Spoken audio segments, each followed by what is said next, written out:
Student of VIT University. I'm here to tell you about RAM, types of RAM, history of RAM, and what the uses of RAM in a computer. Let me go through first, okay? RAM. RAM stands for Random Access Memory. It gets the word random because information can be accessed in a non-sequential order. Though the data itself is stored together, it could be anywhere in the container or amount of RAM available. RAM is measured in bits, and 8 bits equals 1 byte, a kilobyte equals 1024 bits, and a megabyte equals 1024 kilobytes. Okay, now let me go through the history of RAM. In early computers, they used mechanical counters or dealer lines for main memory. The first practical form of random access memory was the William tubes that was started in 1947. It stored data as electrically charged spots on the face of a cathode ray tube. Since the electron beam of the CRT could read and write the spots on the tube in any order, memory was random access.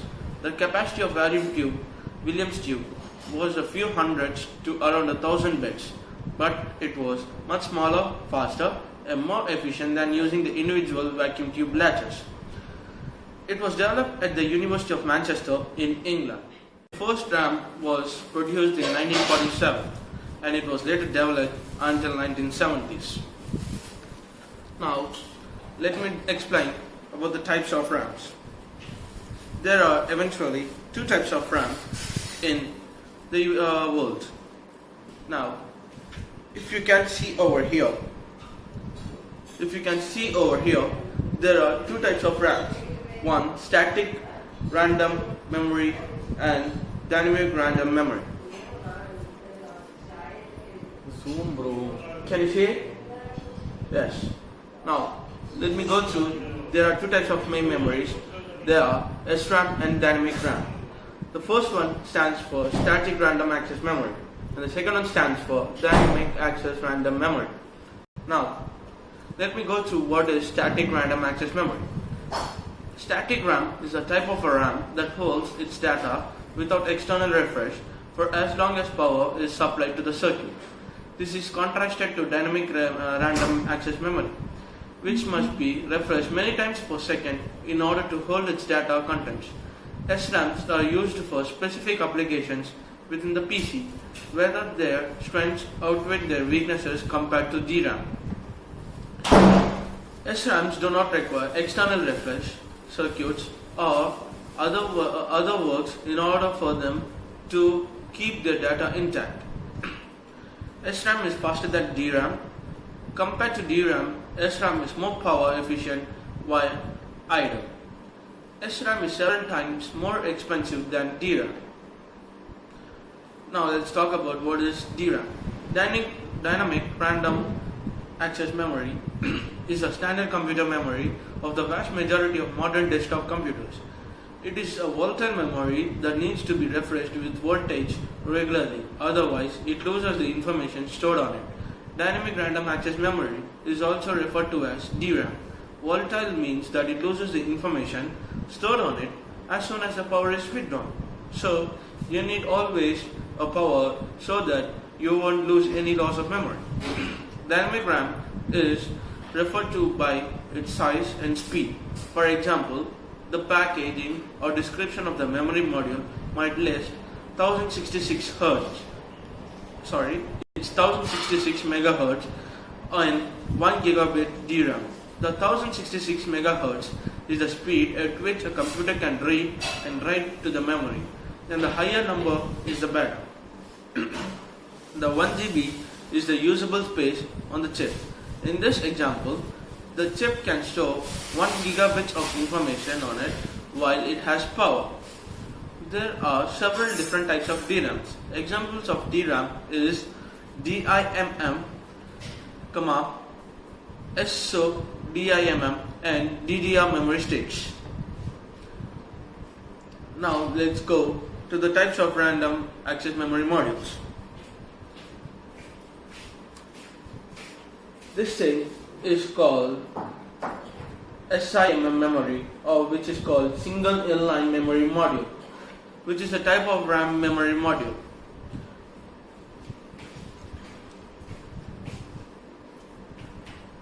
This thing over here is called DIMM or Dual Inline Memory Module, has a 64-bit path to memory chips, whereas the SIMM has only a 32-bit.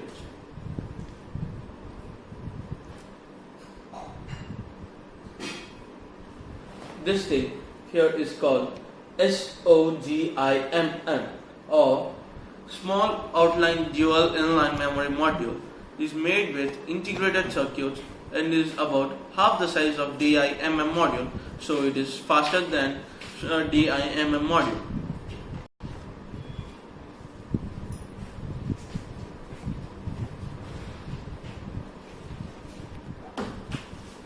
Now let me tell you and explain through some more types of RAM.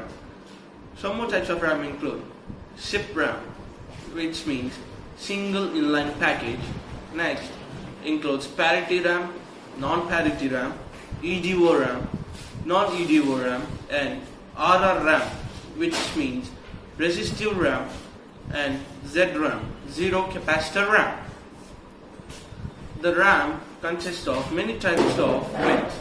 Some include 30-pin SIMM, 72-pin SIMM, micro DIMM, 184-pin RAM bus RGRAM, RIMM, 100-pin DIMM, printer RAM, 72-pin SODIMM RAM, 144-pin SDRAM, SODIMM, etc. The most used RAM is 240-pin DDR2 DIMM RAM.